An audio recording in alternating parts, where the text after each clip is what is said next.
Hello, Packers fans, and welcome into PackersNews.com. I'm Kassidy Hill, joined by Ryan Wood on a totally boring, mundane Tuesday. Ryan, not a thing in the world going on. Just news that will help shape the next couple of years of the franchise. Just another Tuesday in March, right? I think everyone. It's the franchise tag deadline, so I think everyone kind of saw this as a potential decision day, a little bit of a D day for the Packers, and lo and behold, it is. Aaron Rodgers is back. Yeah, if you have not heard, if you've been under a rock, no offense, Aaron Rodgers did announce today that he will be returning to the Green Bay Packers. There has been news of his deals and what that deal will look like. Rodgers has tried to say that is not the deal. We've already got some questions coming in. If you have questions, go ahead and pop them in. Let's just jump right into the biggest question. Josh asked, did Aaron Rodgers really sign a contract extension? Because he has denied it. I think it's important to point out he has not denied that he's returning and that a deal has been talked about. He's just saying he has not yet signed one. Is that what we are to believe, Ryan? So he tweeted today. First of all, he told Pat McAfee to tell the world that he's back. Good buddy Pat McAfee. Then Ian Rappaport of NFL Network almost immediately tweeted that it was a 4-year, $200 million extension that will make him the highest paid player in NFL history. To which Pat McAfee said, in a very categorically false McAfee way, and then so after all this little back and forth on social media, Aaron Rodgers comes on his own Twitter account, says he's back, says yes, he's back. He hashtags 18th season. So there was no promise of anything in the future. Mm-hmm. But you got to believe, this is a guy who on the opening day of training camp last year said that he was uninterested in being a lame duck quarterback, which is what he would be by definition going into 2022 without an extension, because it's the final year of his contract. The Packers would never allow that, because if he walks after 2022 for nothing, you don't even get a comp pick. You get nothing. You're left empty-handed. So the Packers would never allow that. He said that I thought the most interesting thing about his tweet, Cassidy, was that he said the terms were false. So the terms of 4 years, $200 million. Look, right. Someone's wrong here, right? Either Ian Rappaport is inaccurate, or Aaron Rodgers is lying. Like there's only the two options, right? It's a clear dichotomy. So look, those terms are going to come out eventually. They're going to be made clear once he does sign the contract, and we'll just have to see what they are. Mm-hmm. As you said, Rappaport said that it is 4 years, $200 million, with $153 million guaranteed to help the Packers salary cap. They are in a lot of salary cap trouble. They started the day $31 million over. And I guess the question now is like you said, who's lying is the best way to say it. But a couple of different comments here, and this was Rodgers' response.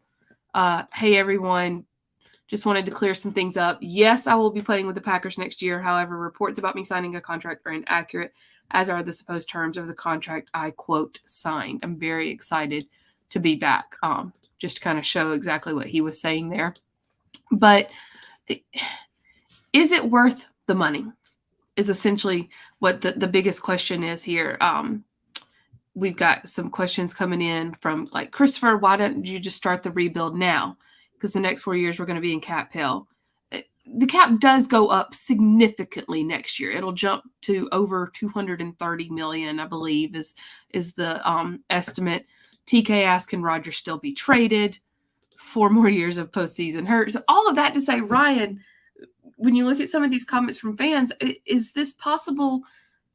And it's a 4-year deal, but there could be some voidable years in there. We're not exactly sure of the terms just yet. All of that to say, is it worth even $50 million a year to possibly get 1 more year out of him and try to go all in and try yet again in 2022 to get a Super Bowl? You don't get the feeling it's 1 more year. You get the feeling like if he's coming back, it's potentially for life, and potentially being the key word here. I'm not saying that it's a done guarantee. He's always said he's wanted to finish his career with one team, right? Yeah, and then things got weird because they drafted a quarterback in the first round, and it wasn't about that, but it was about that. And it's been an interesting past year here in Green Bay. But he's always said he wants to play through 40. So the retirement talk, it's always been pretty tough to take that all that seriously when a guy has always said he wants to play past 40. And he's coming up on his 39th season. He's always said that he wants to finish his career in Green Bay. He's also said that things are outside of his control after the drafting of Jordan Love, which I'm sure we'll get into. But I don't get the sense that the Packers are looking at this as a year-by-year contract situation. Yeah, at some point we're going to see the terms, and I imagine you're going to see multiple years there. There are other big news today besides we haven't even gotten to Davante Adams yet, but just in quarterback news was the trade between Russell Wilson and the Denver Broncos. He is now going to Denver. He will be out of the NFC West, out of the NFC, heading to arguably just as tough, if not a tougher division or conference at least. But what does that mean for possibly Jordan Love? This is a quarterback-needy draft. It's a quarterback-needy free agency class. Jim Nagy of the Super Bowl said, talking to scouts and coaches this past week, he got the sense the Packers could get a second rounder for Love. As David asked, do you trade Love and picks for Metcalf?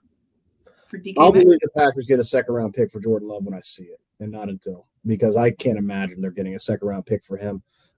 Maybe at the best a third, and if that's the best-case scenario you're looking at, I don't think they trade him. I don't think they should trade him because of a couple reasons. One, if Aaron Rodgers being back in 2022 means one thing. This is a team in contention. The tea leaves had been there, right? We talked about on the podcast, they're going to drop $2 million for a special teams coordinator. They're not doing that thinking they're going to be a garbage team. They're thinking they're going to be a contender. If they're going to get Tom Clements to be the quarterback's coach off of Aaron Rodgers' recommendation, Cass, I know you're at the NFL Combine talking to Matt LaFleur about that, and said, yeah, the genesis of that was Aaron Rodgers. That's a team that thinks that they're going to have Aaron Rodgers back. So the tea leaves have been there. They see themselves as being in contention. If you're a team in contention, what did we see last year, right? It didn't work out in Kansas City, but you might go a game, especially with the 17-game schedule. You might go a game without your starting quarterback. You might go a game or two. Having a backup quarterback who has potential, who has got physical talent, right, and has been in the system for 2 years now, going into his third year like Jordan Love, there's a lot of value there. And in terms of value, they would be trading low right now on Jordan Love because of the 100-some snaps that he did show last season. They weren't good. They weren't good in Kansas City. They weren't great in Detroit. Improved, but not great. They'd be trading low right now. Carrying him another year, that gives you an opportunity to have Jordan Love rebuild some of his value in the preseason while keeping him as a backup quarterback, which is no insignificant thing. So there's a lot of reasons for the Packers to keep Jordan Love on their 2022 roster. Right, exactly. Especially, what if Rodgers gets hurt? You need someone who's been in that system. Two or three games could be the difference. If he has an ankle, and that could happen. He's 39 years old this fall. If he's got an ankle, 2 or 3 games can be the difference in having a 1 seed or potentially being out of the playoffs. That could be a huge difference. You want a guy that you at least have familiarity with and there's some level of trust with, former first-round pick, to be able to fill in potentially in those 2 or 3. It's a big deal. Yeah. Timothy Zermowski is asking for clarification on the cap to $208.5 million next year. When we say next year, we mean 2022, and then 2023, it is estimated to go to around $230 million. So $208 million for now, what I'm considering this year, 2022, jumping up to close to 2030 next year. The pandemic is finally subsiding a little bit, right, in terms of how business is done in America. And part of that is that you're going to see the cap start to go up again and escalate every year with new TV deals and rev, just the way that it did before the pandemic. So that's the expectation. But hey, what do we learn with expectations, Kassidy, as far as the NFL cap goes? The pandemic can come along, and all of a sudden the expectations go out the window. So that's the expectation, is that you want to see it go up. It doesn't mean it'll be the reality, but it is the expectation. The other big news today out of Green Bay, the Packers did officially put the franchise tag on wide receiver Davante Adams. We sort of expected that to happen. As for what that actually means, they have until July 15th to work out a long-term deal. And Ryan, before we come to you with just some more explanation, just quick clarifier. One of the reasons that players don't particularly like the franchise tag you look at the payday and you go, oh, Adams is going to get 120% of his salary last year. That's, over $20 million. That's a huge payday for 1 year, but it's essentially a 1-year deal. They want a long-term deal, especially for a guy that'll be turning 30 this year. He wants to get that now. So Alex asked, do the Packers still have to get Davante's cap number down without it? And the bigger question, without an extension, do you think Adams will play? Because he could refuse to sign that franchise tender. I think he'll hold out. I don't think he'll miss games. And, I'm saying that on March 8th. There's a long way to go if that does happen. But Aaron Rodgers is back. He's got this opportunity. Who knows what next year looks like for him? Maybe it's his last year in Green Bay. It's hard for me to see him missing games. I mean, he's the type of guy who is we've talked about, a potential Hall of Fame receiver. Can't miss a season. I mean, that's tough. So I don't think he's going to miss games. They were always a package deal. I mean, it was always going to be Aaron Rodgers and Davante Adams or neither. And so it's both. And as far as the cap goes, it would help. It would absolutely help to reach an extension with him, because there's things you can do to lower the cap hit in 2022 and offload it and push it back in future years. But it's not necessary. It's a push and pull, and there's a lot of things they can do with cap manipulation to other players on the roster to help alleviate some of that. Some of those might be cap casualties. We'll have to see. You got to think the Packers have a plan. And they've said this, that they have a plan, but they don't think it's going to be a fire sale on just getting rid of guys. And so it would help, but I don't think it's a necessity that Davante Adams has an extension. Now, the Packers placed a non-exclusive franchise tag on him, which means he can legally go talk to other teams. And if he receives an offer, the Packers essentially have right of first refusal. They can choose to match that offer, or they can choose to let him go to that other team, and they would receive 2 first-round picks in compensation.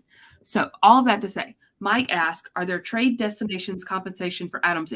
Essentially, is there a team out there you could see actually coming in and making an offer that the Packers can't/won't match and that Adams would want to go to? Yeah, I haven't looked that far into other landing spots for him, primarily because, it's been kind of get to this date and they're going to tag him and see what happens with Aaron Rodgers. And if Aaron Rodgers wasn't coming back, I don't think Davante Adams would be either. So then it would, but at this point, yes, there are, I think having the Chargers kind of been one of those teams that people have thrown out there as a possibility. Because for Davante Adams' sake, it's about the money, but you also need a quarterback. Why? Because you still want those Hall of Fame numbers, right? So it's about both. So you're looking at teams like potentially the Chargers, and I don't know what their cap situation is, but a team that's got a quarterback and it has got a guy that gets you the ball, and maybe some money on top of that. So no, I think that you're going to see Davante Adams with the Packers this season. There's such a long way to go, though. I don't know if that's going to be an extension. They're going to work toward it. Kassidy, when we sat down with Brian Gutekunst at that before the combine inside the boardroom on the 3rd floor of Lambeau Field, he said he never want to use the tag, but you're willing to. And when you do, it's kind of you use it as kind of a bridge to an extension, and that's the goal. It's the first time the Packers used the tag in over a decade. They haven't used it since Ryan Pickett in 2010. So this is not something that the team does, and their goal is going to be to reach an extension. We'll see if they're able to do that. Yeah, I think that says a lot is, because some teams almost weaponize that franchise tag. And the fact that the Packers have not used it in so long, and that that Goody specifically said, that's not the goal to use it, tells me that they're going to be working quickly on getting a deal done as efficiently as possible. A couple more questions in here. And guys, I know you have a ton of questions about other free agents. I don't want you to think we're ignoring those with the March 16th deadline looming next week, and we're going to kind of save some of those for next week. Today is really about Rodgers and Adams. But that being said, there were a lot of questions in here about how today's news and today's money affects some of these other big free agents, specifically Rasul Douglas, Zadarius Smith, Preston Smith. What is going to happen with these guys? And I thought this was an interesting comment. Our GM has done a masterful job with the cap this offseason so far. Let's just keep watching and enjoy. Has everything Brian Gutekunst has done so far kind of make you say, okay, they're going to figure this out? And just a quick look ahead with that March 16th deadline looming, how do you think today's news does affect some of those other big free agents that the Packers have to take care of? I don't think they're going to be able to bring everybody back. But as Brian Gutekunst said, again, he doesn't – there's a plan in place. He doesn't think this is going to be a fire sale. And when you look at the NFC, let's be real. I mean, on paper, talent-wise, the Packers can afford to lose a couple guys and still be a favorite in this conference. It's wide open. Doesn't mean that being a favorite gets you anything, because they were a favorite last year. They were a favorite the year before, number one. And so it doesn't mean that it's going to get you there. But they've got a lot of talent on this roster. The goal is to keep as much of it as possible. Until we see what the final product looks like, you take Brian Gutekunst at his word. I mean, today's a big win for him. You know, just that to me, more than anything, probably stands out about today. The perseverance that guy has gone through over the past year. You go back to even before the first round of last year's draft. Go back to last February, right? 13 months ago, when Aaron Rodgers says, I'm out. And that's when they first knew. And then on the first round of the draft, it's the darkest day of Brian Gutekunst's tenure, and all hell breaks loose. The sky falls. And for him to get from that point to where he is now, to what I wrote about today, it's remarkable. He's done a lot of good things in the past year. Devondre Campbell, Rasul Douglas. You look at the job he's done building depth on the offensive line. A.J. Dillon became a really good second-round pick. He's done a lot of good things. Nothing compares to this. For him to go through the gauntlet he's gone through and not only get Rodgers back for 2021, but and beyond, which he always stated was his goal. I mean, he stubbornly refused. Yeah, I asked him first round last year after the draft, are you going to trade Aaron Rodgers? And he said, absolutely not. They're not going to. He did not blink. There was a standoff, and he did not blink. And he's got his quarterback as he wanted for 2021 and beyond. It's a big day for him.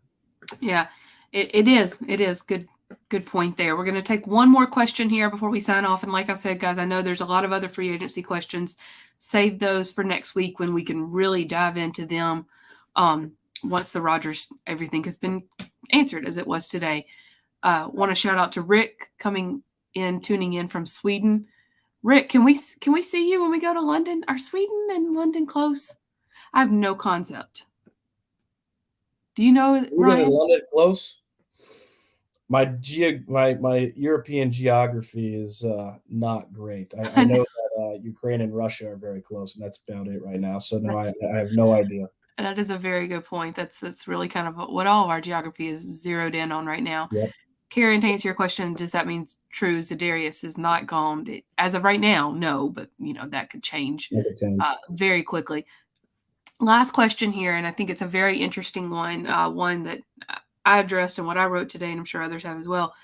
Mike asked, had the Packers traded Rodgers to Denver, do you think they get the same package as the Seahawks got for Wilson? What the Seahawks got for Wilson was quite incredible.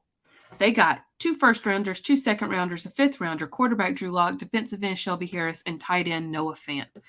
Ryan, the draft picks alone would have been impressive, and then you throw in 3 players. I mean, I don't know if Drew Lock's going to go into Seattle and be a starter, but he was in Denver for a while. That's still a pretty impressive haul. Here's where you have to balance it out. Rodgers is a back-to-back MVP. He arguably has a higher ceiling than Russell Wilson. Russell Wilson is 5 years younger. Do the Packers get that same deal? It's probably similar, maybe an extra premium pick. I don't know if it's an extra first rounder or an extra second rounder, but something similar to that. That package is a rebuild package. That is the type of package that a team that knows it wants to reset and rebuild can get to really jumpstart that.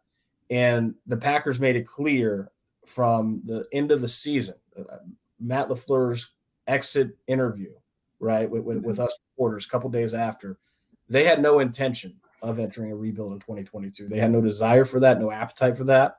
They wanted to, and I asked Brian Gutekunst when we were sitting at that round table before the combine, why not be tempted to go get a package like that? Why not do the reset now? Couldn't fault his answer. He said, because I feel like got as good of a chance to win Super Bowl next year as anybody. And when you feel that way and you know that that's true, Aaron Rodgers coming back, it means NFC North title. It very possibly means another 1 seed, especially in this conference. It means that you're positioned again to be right on that doorstep. And they believe that if they keep knocking on it, that door is going to open for them, and they're going to get back to the Super Bowl. When you're looking at that, it's tough to have an appetite for a rebuild. I get why there was no temptation there. Mm-hmm. Apparently, London and Sweden are not close. So thank you to everyone that chimed in. Yeah. Why you ask me geography questions? Put me on the spot like that. Like, you gotta be ready for anything. Ready for anything. Mike says that they are 1,241 miles apart. 40? How many? 1,241 miles. Yeah. Well, there's no ocean between them, so that's true. They're closer than it is to Green Bay. Everyone, thank you for joining us. Like we said, we know it's been a crazy busy day, but now the pillars are set for 2022. And the Packers can start to build around arguably their two most important players, Aaron Rodgers and Davante Adams. Make sure you check out PackersNews.com for full coverage of today. Ryan, Tom Silverstein, Pete Doherty, myself as well have tons of content up for you to consume and kind of figure out what all went down today and where the Packers go from here. Thanks, guys.